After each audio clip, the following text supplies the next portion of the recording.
우파와 좌파 판단 기준을 시작하겠습니다. 근대 국가를 수립하기 위해서는 산업 간 평등을 달성해야 되죠. 왜 그런가요?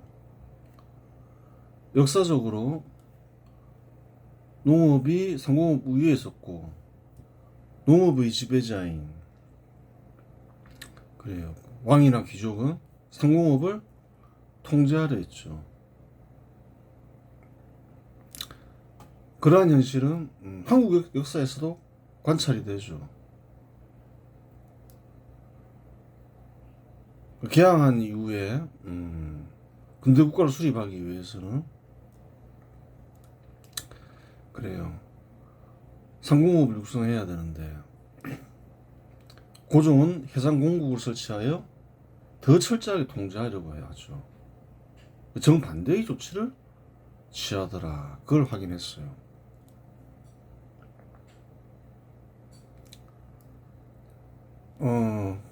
근대 국가를 수립하기 위해서 한 가지 더 목적이 되어 있었죠. 독립을 위해서 갑신정 변이사들은 그래요. 혁명을 일으키죠. 근대 국가를 수립하고자 하는 목적이 있기 때문에 해상공국을 폐지하려 했다는 거예요.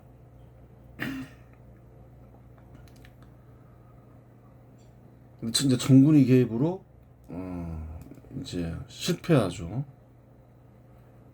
그러다가 이토 히로부미가 실권을 장악하면서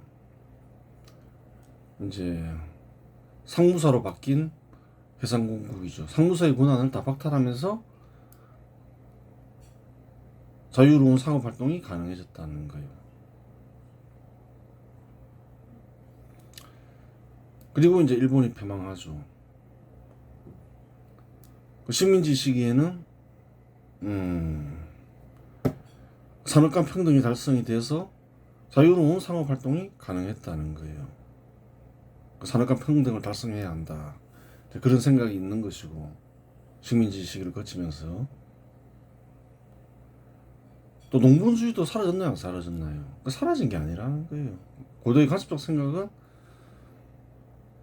제도적으로 폐기했다 해서 갑자기 사라지고 그런 게 아니라는 거예요. 고도의 간섭적 생각이 대부분 그렇죠. 바로 사라지고 그런 건 없다는 거예요. 농분주의는 그러면 이제 일본이 패망했을 때 공산주의 세력과 근대국가 수립 세력이 투쟁을 하죠. 소련의 지원을 받은 공산주의 세력은 북한을 세우고 미군의 지원을 받던 근대국가 수립 세력은 이제 한국을 세웠죠. 한국을 세울 때 근대국가 수립 세력 세웠는데 이승만 정부는 어떤 정부냐? 농본주의냐? 아니면 산업간 평등 달성이냐? 그걸 따질 수 있는데 이승만 정부는 약간 모호하다는 거예요. 산업간 평등을 달성해야 된다는 생각도 있었고 농본주의도 있었다는 거예요.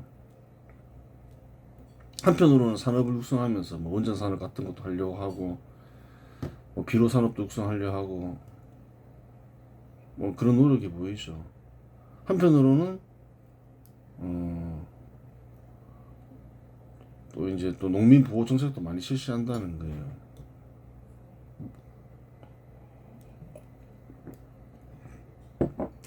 확고히 산업 간 평등을 달성하려 한 정부는 군사 정부다. 산업 간 평등 달성은 군사 정부에 의해 개정되었다. 산업 간 평등을 달성하면서 상공업을 육성하려 했죠. 상공업을 육성하려다 보니까 민간 기업을 육성해야 되고 민간 기업을 육성하려고 하다 보니까 신산업을 육성해야 되는 거죠. 그런데 농본주의를 계승한 민주당은 도저히 용납할 수가 없는 거죠. 식량도 부족하지 왜 산업 육성이냐 이제 이렇게 나오는 거죠. 그러면서 서로 간에 또 투쟁하게 되는 거예요. 괜히 근대국가 수립 반발 세력이라고 얘기하는 게 아니라는 거예요. 근대화라는 거는 상공업 상공업에 대한 통제를 폐기하면서 민간 기업을 육성하는 거라는 거예요. 그 산업을 육성하는 거, 상공업을 육성하는 거죠. 어떻게 신산을 육성해야지 가장 잘 육성이 되잖아요. 근데 김대중, 김명삼과 같은 민주당 인사들, 민주당 지지자들은 이에 대적했다는 거예요. 역사적 사실이라는 거예요. 말과 행적이 다 남아있다는 거예요. 그래서 근대국가 수립 반발 세력 인사다 이렇게 되는 거예요. 그 동기가 무엇이건 간에 역사적 사실이니까 한번 보자는 거예요. 그 다음 여기서부터 보면 되죠.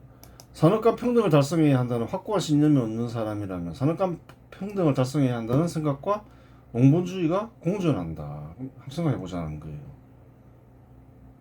현 시대 사람을 보라는 거예요. 농본주의, 농민을 보호해야 한다. 그 농업이 중요하지. 다른 산업에 비해서 중요하지. 그런 생각이 있을까요, 없을까요, 사람들마다? 있다는 거예요. 또 산업 간 평등을 달성해야 한다는 생각이 있을까요, 없을까요? 상공업 육성해야 돼. 농업이 뭐가 우선이야? 그런 생각도 있다는 거예요. 대체로는 공존한다. 그렇게 보면 된다는 거예요. 공산주의와 세력과 맞서 싸운 근대국가 수립 세력 인사들도 산업 간 평등을 달성해야 한다는 확고한 신념이 있었을까요, 없었을까요? 그렇게 확고한 신념은 없었다는 거예요. 근대국가를 수립해야 한다는 생각은 민주당의 뿌리인 한민당이 있었잖아요. 그 한민당이 민주당이 되잖아요. 확고한 신념이 없기 때문에 세월이 흐르면서 다시 농본주의 정당으로 바뀐다는 거예요. 바뀌었다는 거예요. 그렇죠. 공존한다. 그런 사람은 어떤 경우에는 상공업을 육성해야지 혹은 신산업을 육성해야지라고 주장하면서도 어떤 경우에는 농업은 특별히 챙겨야지, 농민의 이익은 특별히 챙겨야지라고 주장한다. 그렇다는 거예요. 농업을 특별하게 생각한다는 거예요. 한국은 근대국가 수립 세력이 공산주의 세력과의 투쟁에서 승리하여 1948년 건국되었지만 근대국가 수립 대표 인사들조차 농본주의에서 완전히 벗어난 것은 아니었다. 어느 정도 완전히 벗어난 정부는 군사정부였다는 거예요. 건국 세력은 근대국가 수립 세력인 건 확실하지만 농본주의에서 완전히 벗어난 인사들은 아니었다는 거예요. 그 증거가 나타나 있다는 거예요. 괜히 그런 말 하는 게 아니라는 거예요. 미군정 사령관 하진은 토지개혁에 해당하는 농지개혁을 실시했죠. 농지개혁을 실시한 이유는 두 가지 문제를 해결하기 위해서이다. 농지개혁을 왜 했냐는 거예요. 지주들 토지를 값싸게 매수해서 값싸게 판매했다는 거예요. 농민들에게. 그런 행동을 도대체 왜 했냐는 거예요. 국가가 몰수한 게 아니라는 거예요. 국가가 몰수하고 국가가 지주가 되는 방법이 있죠. 그게 이제 북한이 취한 방법이죠. 무상몰수, 무상분별하지만 무상몰수한 뒤에 북한 국민들에게 나눠준 건 아니죠. 그냥 농사 짓게 한 거지. 소유권은 정부에 있는 거죠. 판매 이런 걸 다 금지하니까. 그래요. 미군정 사령관 하지가 한 건 다른 거라는 거예요. 수천 년간 권력과 신분에 의해 형성된 재산을 청산하기 위한 목적이 있었고 고유리 소환을 금지하기 위한 목적이 있었다. 어떤가요? 수천 년간 권력과 신분에 의해서 소유권 형성돼, 재산이 형성됐잖아요. 그걸 이제 정리하려 했다는 거예요. 수천 년간 형성된 권력과 신분에 의해 형성된 재산을 인정할 수 없다. 이제 이렇게 된 거죠. 완전한 부정은 아니죠. 유상매수였으니까. 그 재산을 부정한 게 아니라 재산을 재편한 것이다. 그때는 그렇게 얘기하는 게 맞다는 거예요. 정당하지 않은 재산이다. 그렇게 본 거라는 거예요.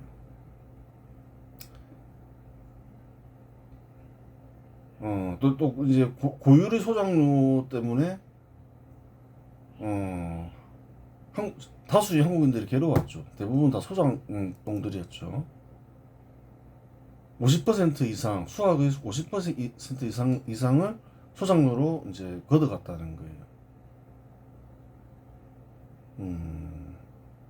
일단 농지개혁하면 이제 소장료가 없어지는 거죠. 근데 그런 부분이 있다는 거예요. 고유리 소장료는 초고금리 대출에 해당한다. 고유리 소장료라는 것은 무엇일까? 그걸 생각해야 된다는 거예요. 돈을 빌리면 이자를 내잖아요. 토지를 빌리면 소장료를 내죠. 빌려서 내는 것, 이자와 같은 거라는 거예요. 고유리 소장료는 고리대금과 같다는 거예요. 이제 그게 정확하게 무엇인지를 알아야 되는 거죠. 조선총독부가 그래요. 근대화 조치를 했죠. 한국인들에게 이롭죠. 근데 고유리 소장료를 폐지하지는 못했다는 거예요. 고유리 소장료까지 폐지했으면 조선인들은 그래요. 어땠을까요? 독립을 다 반대했을 가능성도 크다는 거예요. 고대 왕국은 기본적으로 수탈, 그래요. 절대다수 국민들을 수탈했죠. 관리를 통해서, 신분을 통해서, 또 고유의 소장료를 통해서. 관리들의 수탈과 신분제도로 인한 수탈은 이제 조선총독부가 폐기했지만 고유의 소장료는 폐지하지 못했다는 거예요.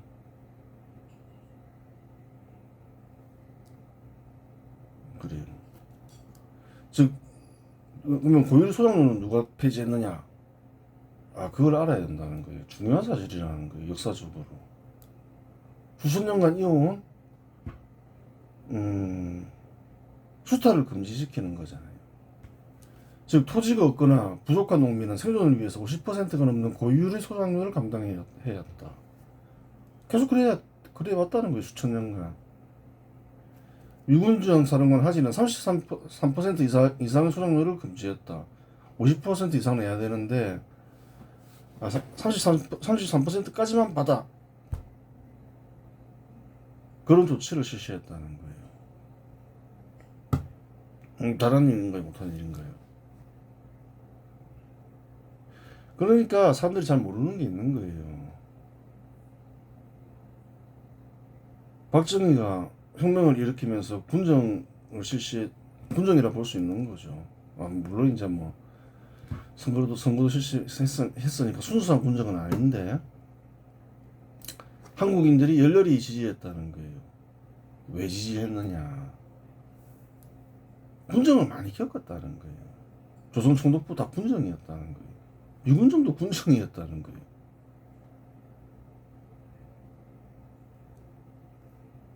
정치를 잘했을까요? 못했을까요? 생각을 해보라는 거예요. 유군정 사령관 하지와 참모는 고유리 소장료가 문제이지 소작 자체가 문제라고 생각하지는 않았다. 잘 알아야 되는 거예요.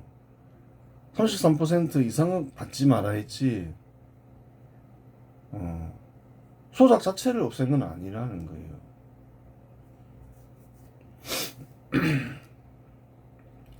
토지를 그래 토지라는 재산을 재편했죠. 추가로 토지를 얻는 걸 금지했을까요? 안 했을까요? 금지 안 했다는 거예요. 이런 사실이 굉장히 중요한 거예요. 미세한 차이인데, 근데 이승만은 그렇게 하지 않았다는 거예요. 더 나쁘게 했냐? 그게 아니라는 거예요. 농민 입장에서 보면 뭐 더 나쁠 수도 있고 좋을 수도 있고 뭐 애매한데 한번 보자는 거예요. 농업국가에서 토지 없는 농민은 늘 생기기 마련이다. 그렇죠.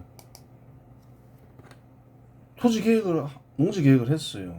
재산은 재편했어요. 토지 없는 농민이 생길 거예요, 안 생길 거예요? 생긴다는 거예요. 또 생긴다는 거예요. 도시에 몰리겠죠. 그러한 농민은 토지를 빌려서라도 농사를 지어야 한다. 그러면 토지 없는 농민이 또 생겼어요. 그런 농민은 어떻게 해야 될까요? 토지를 빌려서라도 농사를 지어야 한다는 거예요. 소작을 금지해서는 안 된다는 거예요. 문제가 뭐냐? 생각해 보라는 거예요. 이는 집 살 돈이 없는 사람이 집을 임대해서 살아야 하는 것과 같다. 집 살 돈이 없어요. 그런 사람은 어떻게 살아야 될까요? 동굴에서 사냐는 거예요. 그런 방법도 있죠. 텐트에서 살거나. 근데 집을 임대해서 사는 방법이 있다는 거예요. 자기가 집을 살 돈이 없어도 임대를 하면 집에서 살 수 있잖아요. 임대업을 허용해야 되나요? 허용하지 않아야 되나요?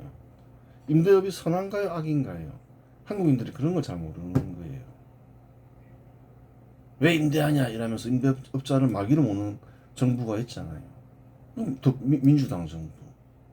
잘 생각해 보라는 거예요. 토지 없는 농민이 토지를 빌릴 수 있어야 될까요? 빌릴 수 없어야 될까요? 빌리는 걸 막는 게 선일까요? 악일까요? 막으면 악이라는 거예요. 어떻게 살아요? 토지가 없는데. 즉 소작을 금지하는 일은 농업을 육성하고 농민의 이익을 보장하는 것 같지만 사실은 정반대의 조치인 것이다. 소작을 금지해서는 안 된다는 거예요. 문제는 고율의 소작료다.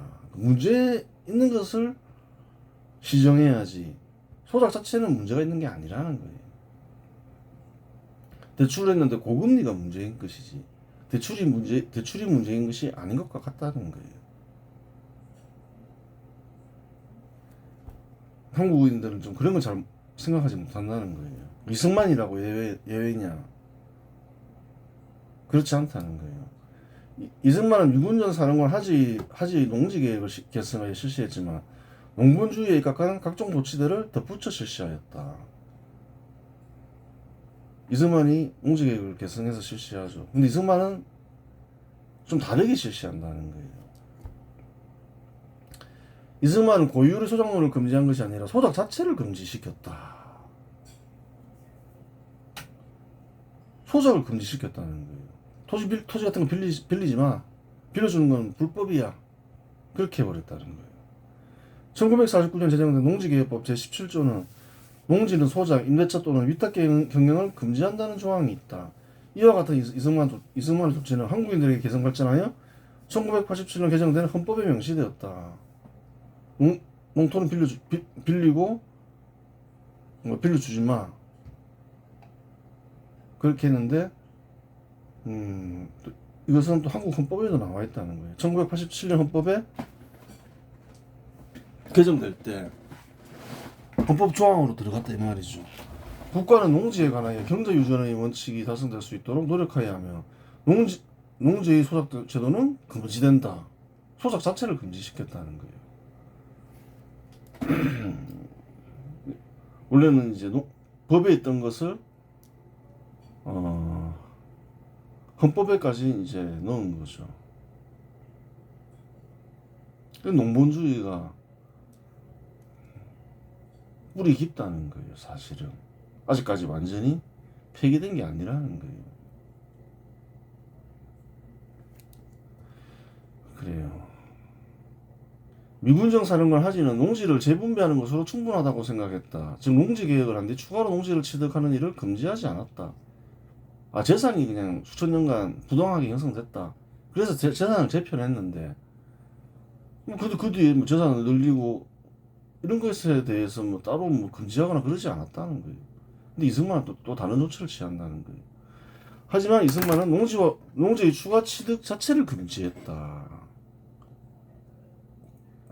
우선 농민은 삼정보 즉 약 9,000평에 해당하는 면적의 농지 이상을 소유할 수 없게 했다. 그런 일이 있었죠.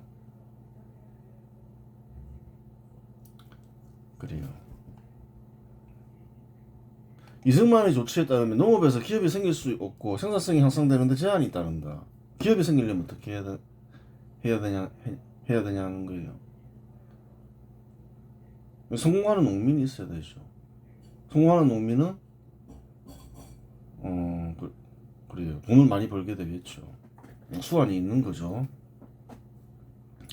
그러면 보다 많은 토지를 취득하면서 사람을 고용하게 되고 그러면서 농업에서도 기업이 생길 수가 있는 거예요.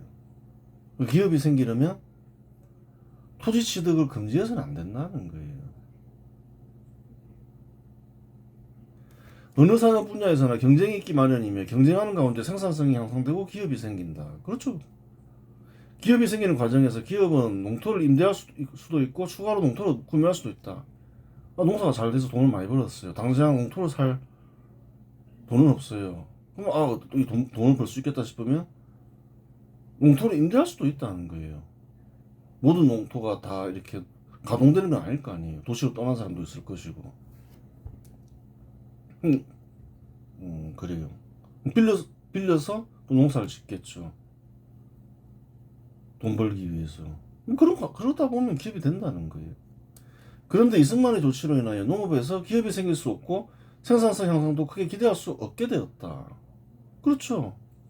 그냥 삼정복까지만 해. 거기서 농사 짓고 먹고 살아. 그렇게 했다는 거예요. 이승만은. 그 결과 현 시대 한국인들은 세계에서 가장 비싼 농산물을 소비하게 되었다. 그랬더니만 생산성이 향상이 잘 안 되더라. 향상은 되긴 됐죠. 다른 국가들에 비해서 상대적으로 떨어지는 거죠. 그 결과 지금 한국인들은 어떻게 소비하고 있나요? 농산물을. 전 세계에서 가장 비싼 농산물을 소비하게 됐다는 거예요. 상대적으로 생산성 향상이 떨어지면서. 왜 비싸게 농산물을 소비하게 됐느냐? 농지개혁은 나름대로 의미가 있지만 농지개혁할 때 농본주의가 실시됐다는 거예요. 농민은 보호해야지. 수천년간 보니까 소작 제도가 문제인 것 같아.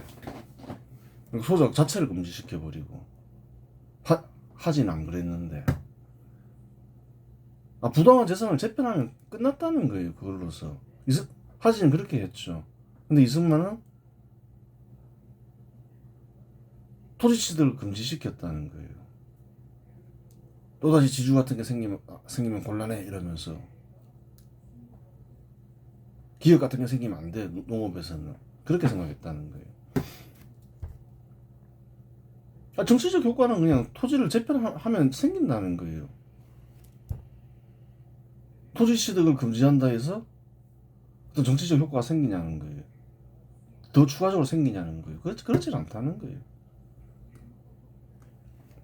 이승만처럼 근대국가를 수립해야 한다는 확고한 신념을 지닌 이도 농본주의에서 완전히 벗어나지 못하여 이와 같은 조치를 취하였는데 다른 사람들은 어떠했겠는가? 농본주의는 뿌리 있다는 거예요. 근대국가를 수립해야지. 그런 확고한 신념을 가진 이승만 역시 농본주의에서 완전히 벗어나지 못했다는 거예요. 농본주의에서 벗어났으면 농지개혁을 하는데 무균정 사령관 하지처럼 그냥 고유리 소작료만 금지시키면 된다는 거예요. 고리대금을 금지시키는 것처럼. 또 토지 취득을 금지할 이유가 없다는 거예요. 그래 토지 취득을 금지하지 않아야지 성공한 농민이 생기고 기업도 생기고 농업 생산성이 향상된다는 거예요. 최근에는 약간 좀 수정은 있죠. 농지법을 개혁해서 농민들에 한해서는 농사를 짓는 동안에는 농토를 더 추가로 취득할 수 있다. 요즘 좀 해제되긴 했는데 예전이 기업이 생기기는 어렵다는 거예요. 그래요. 현 시대에서 농본주의는 자판사들에 의해 강력히 개성되고 있다. 강력히 개성되고 있죠. 자판사들은 보면 농본주의를 강력히 주장하고 있죠. 김대중, 김명삼도 강력히 주장했고 지금도 강력히 주장하고 있다는 거예요. 2025년 8월 더불어민주당은 쌀 가격 하락시 정부가 초과 생산량을 의무적으로 구매하는 법안을 통과시켰다. 양공법이라 하죠. 물론 이러한 법 역시 농본주의에 입각한 법으로 그 어느 나라에도 없는 법이다. 그런 나라는 없다는 거예요. 아니, 상품 가격이 떨어졌다고 정부가 특별한 이유도 없이 사주는 경우가 어디냐는 거예요. 필요하면 사줄 수는 있죠. 근데 대량 생산에서 초과 공급이 됐다는 거예요. 정부가 초과 공급된 쌀이 필요하냐는 거예요. 필요 없음에도 불구하고 구매하는 법을 통과시켰다는 거예요. 특별히 농민들만 위한 법이죠. 다른 국민들이 상품을 왜 안 사줘요? 가격 하락하면. 그럼 말이 안 되는 조치를 취했다는 거예요. 전 세계에 그런 법안은 없다는 거예요. 농본주의가 강하게 남아있는 거예요. 한국에는. 더불어민주당이 계승하고 있는 거죠. 상품 가격 하락했다고 정부가 구매하여 특정 신분의 사람들이 이익을 보장하는 행위는 근대국가에서 허용되지 않는 일이다. 다른 국민들은 상품을 왜 안 사줘요? 말도 안 되는 짓을 하고 있는 거죠.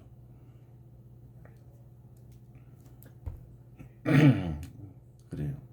통상 한국처럼 산업이 발전한 근대국가에서 농산물에 대하여 좌파 인사들은 자유무역을 주장한다.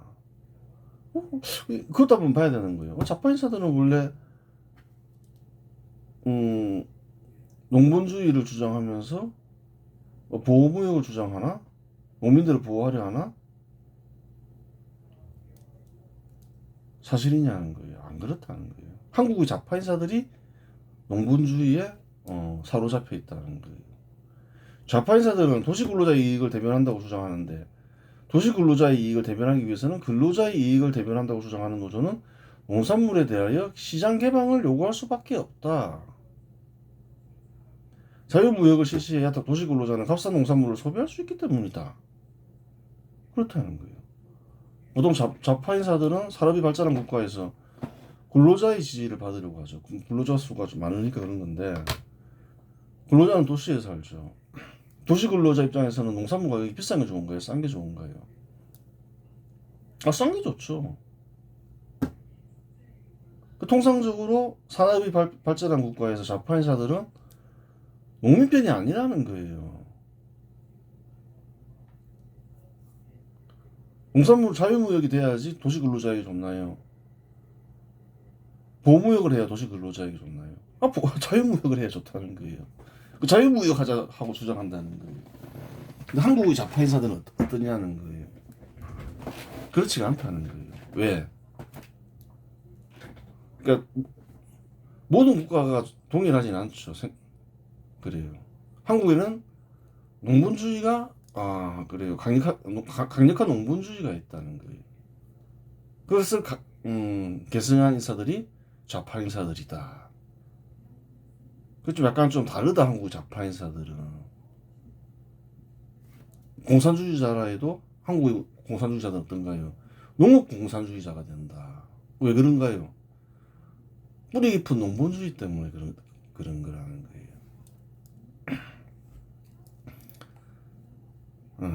그래요.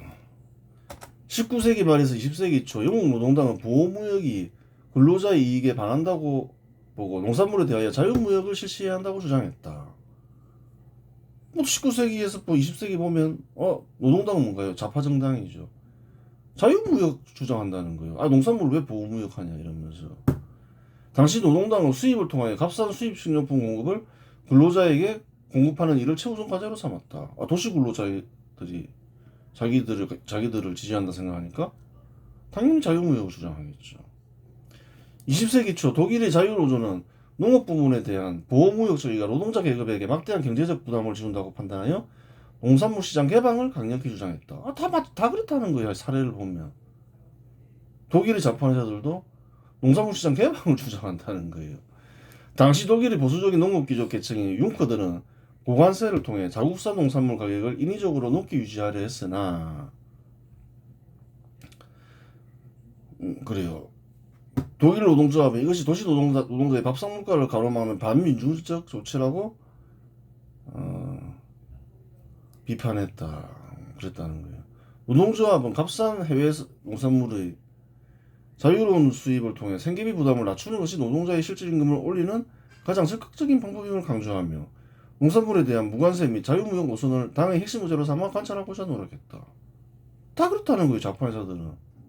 도시근로자의 지지를 받기 위해서는 물가를 안정시켜야 되는데 물가를 안정시키는 방법 중에 하나가 뭔가요? 자유무역 실시라는 거예요. 그래서 지지를 얻으려고 했다는 거예요. 근데 한국의 좌파회사들은 어떤가요? 안 그렇다는 거예요. 노조를 한번 보자는 거예요. 그러면 노조는 도시 근로자의 이익과 크게 이제 깊은 연관을 맺고 있죠. 그럼 한국의 노조는 도시 근로자를 위해서는 자유무역을 주장해야 될 거 아니에요. 그렇게 하냐는 거예요.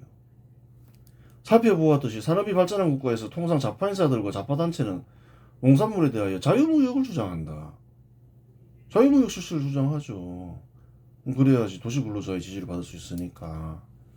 하지만 한국의 좌파인사들과 좌파단체는 농산물에 대하여 보호무역을 주장한다. 더불어민주당 보라는 거예요. 2025년 미국 트럼프 정부가 한국의 농산물 시장을 개방하라고 요구하자 한국의 좌파단체 노조인 민주노총은 농민단체와 연대하여 시장 개방을 반대했다. 완전히 다르더라. 그것을 확인할 수가 있는 거죠. 산업이 발전한 국가에서 보통 노조는 또 좌파단체는 좌파정당은 시장 개방을 찬성한다는 거예요. 근데 민주노총은 더불어민주당은 시장 개방을 반대하더라는 거예요. 도시근로자의 이익을 대변한다는 민주노총이 농민단체와 연대하여 농산물 시장 개방을 반대하는 이유 역시 농본주의에 사로잡혀 농산물 개방이 도시근로자에게 이로운지 저로운지 분별을 못하는 탓이다. 첫 번째는 이 사람들이 왜 이러지? 농본주의에서 벗어나지 못하고 있구나. 그렇기 때문에 도시근로자의 지지를 받고 있죠. 노조는 확실하게. 농민하고는 별로 무관하죠. 근데 농본주의 때문에 자기가 취해야 할 행동을 모른다는 거예요. 다른 이유로는 한국의 산업화 역사가 그리 길지 않기 때문에 도시근로자나 노조 인사들이 농촌 출신 인사인 경우가 많다. 얘기했잖아요, 예전에. 대부분 도시근로자는, 도시 주민들은 부모나 자신이나 다 농촌에서 올라온 사람들이다. 역사가 짧다 보니까. 농촌 출신 인사가 많다는 거예요, 노조에도. 그러다 보니 도시 근로자의 이익에 반하더라도 농민의 이익을 대변하게 되는 것이다. 풍과는 못한다는 거예요. 농민의 이익을 보호하는 게 근로자의 이익을 보호하는 게 아니야? 나는 근로자지만 부모 형제는 농민이잖아. 그렇게 생각한다는 거예요. 그래요. 농본주의와 구별되는 것으로 식량 안보가 있다. 식량 생산을 국가가 중단하면 경우에 따라 식량 부족을 겪을 수 있다. 식량 생산은 기업을 통해서 할 수도 있고 영세한 농민을 통해서 할 수도 있다. 식량 안보는 뭔가요? 농민 보호랑 다른 거라는 거예요. 식량 생산을 하면 안 된다. 그게 이제 식량 안보라는 거예요. 세상이 어떻게 돌아갈는지 알 수가 없으니까. 양곡관리법은 농본주의에 입각한 법인가요? 아니면 식량 안보랑 연관된 법인가요? 농본주의라는 거예요. 왜 그러냐? 더 생산성 있게 식량을 생산할 수 있는 방법이 있다는 거예요. 그것을 막고 있기 때문이라는 거예요. 양곡관리법이나 대안 없는 시장 개방 반대와 같은 농민 보호 정책은 식량 안보와는 무관한 일이며, 그래요. 대안 없죠. 양곡관리법 이런 거는 시장 개방, 그래요. 시장 개방 반대한다. 그게 그래요. 한국 정부의 그와 같은 농업 정책은 식량 안보에 입각한 정책이 아니라 농본주의에 입각한 농업 정책이다. 농본주의에 입각한 거라는 거예요. 대안 없는 시장 개방 반대도 마찬가지라는 거예요. 언제까지 시장 개방을 반대할 수는 없다는 거예요. 한국이 다른 나라에 수출하는 이상 왜 너희는 수출만 하고 수입 안 하려 하냐? 할 말 없다는 거예요.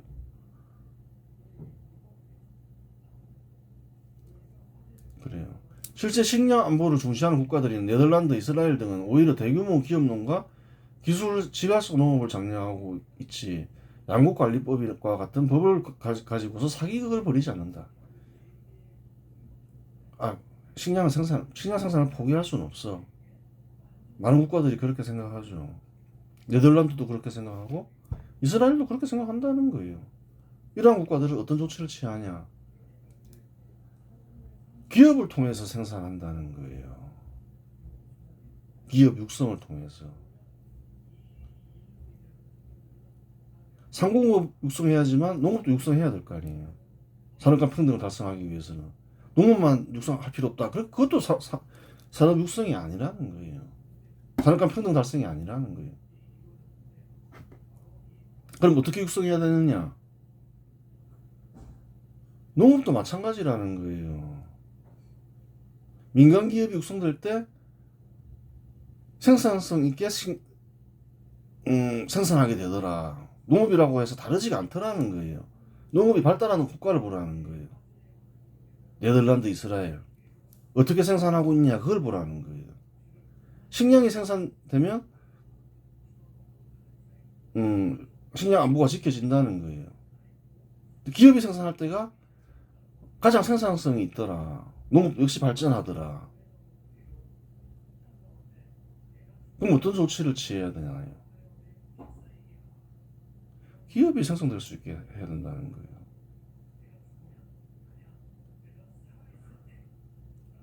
한국의 많은 사람들이 기업에 참여하죠. 기업 소유자도 있고 근로자도 있고 그렇죠. 농민들 사이에서도 기업 소유자와 근로자가 될 수가 있는 거예요. 농민들은 그러면 안 된다? 다른 국민들은 다 그렇게 사는데 뭐 신분제 사회냐는 거예요. 그 잘못된 생각이라는 거예요. 농본주의 때문에 이상한 조치들이 취해지고 있는 거죠. 그런 조치도 그러하고 기업 못생기게 하는 것도 그러하고. 근데 결론은 어떻게 이러냐는 거예요. 결국은 농업도 마찬가지라는 거예요. 민간 기업이 육성될 때 가장 잘 생산되더라. 공업도 그러하고. 농업도 벗어나지를 못하더라. 농업이 발전된 국가를 보니까 기업을 통해서 생산하고 있더라. 민간 기업을 통해서. 그렇게 되는 거예요. 이번 시간에서 마치겠습니다.